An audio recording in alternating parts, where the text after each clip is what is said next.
Assalamualaikum warahmatullahi wabarakatuh.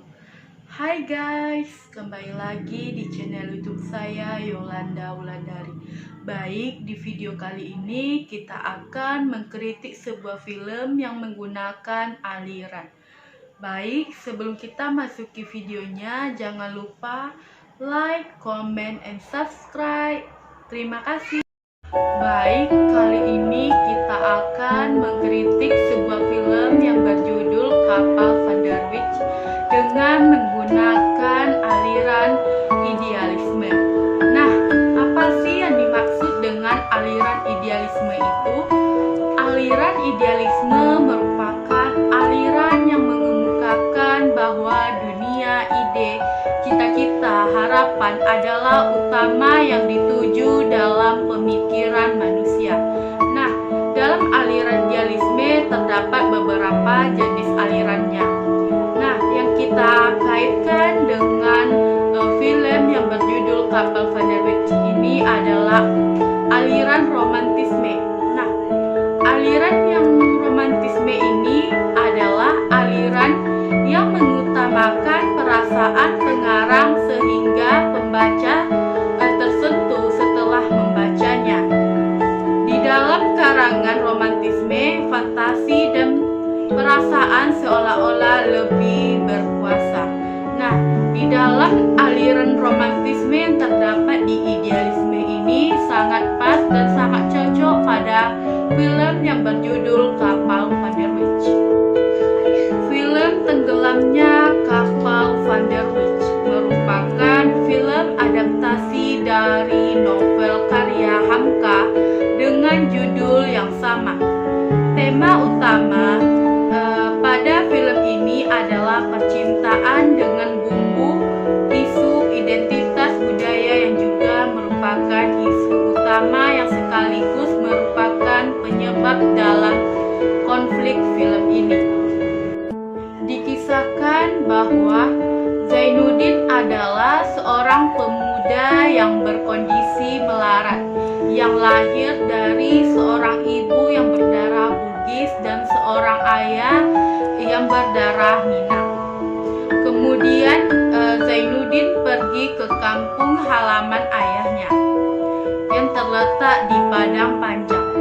Kemudian Zainuddin bertemu dengan seorang gadis kampung yang bernama Hayati, seorang gadis Minang dari keluarga terpandang, dan mereka saling jatuh cinta.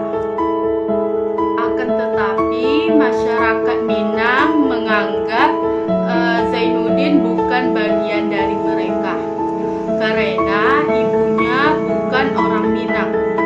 Zainuddin yang telah terlanjur jatuh cinta akhirnya melamar Hayati, tapi keluarga Hayati menolaknya. Hayati pun akhirnya dijodohkan dengan Aziz yang dianggap sebagai lelaki Minang Tulen yang kaya raya. Merasa kecewa, Zainuddin kemudian merantau bersama Bang Muluk ke Batavia. Di sana dia memulai karirnya sebagai penulis. Dari singkat cerita, dia menjadi penulis terkenal, dipopulerkan dan kemakmurannya. Zainuddin bertemu dengan Hayati dan suaminya Aziz dalam kondisi perekonomian yang tidak baik pada masa itu. Zainuddin yang menganggap mereka sebagai sahabat bersedia untuk membantu meringankan beban perekonomian mereka. Namun, kemudian Aziz menceraikan Hayati karena merasa tidak mampu lagi menafkainya. Hayati sendiri tetap ditinggal di rumah Zainuddin.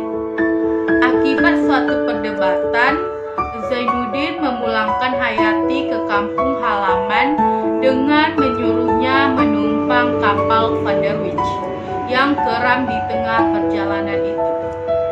Sebelum Hayati meninggal di sebuah rumah sakit, mereka mengaku jika masih saling mencintai. Akan menariknya apabila film ini dilihat dari perspektif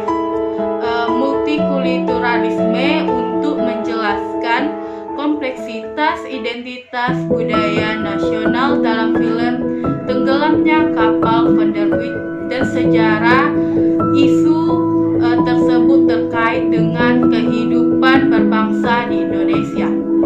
Film merupakan salah satu media yang cukup mendapat perhatian serta berpengaruh dalam kehidupan manusia, sehingga film ini bukan hanya seni yang menghibur, tapi juga suatu praktek sosial. Baiklah, itu saja yang dapat saya sampaikan dalam mengkritik film Kapal Van der Rips ini. Lebih dan kurangnya saya mohon maaf. Saya akhiri. Assalamualaikum warahmatullahi wabarakatuh.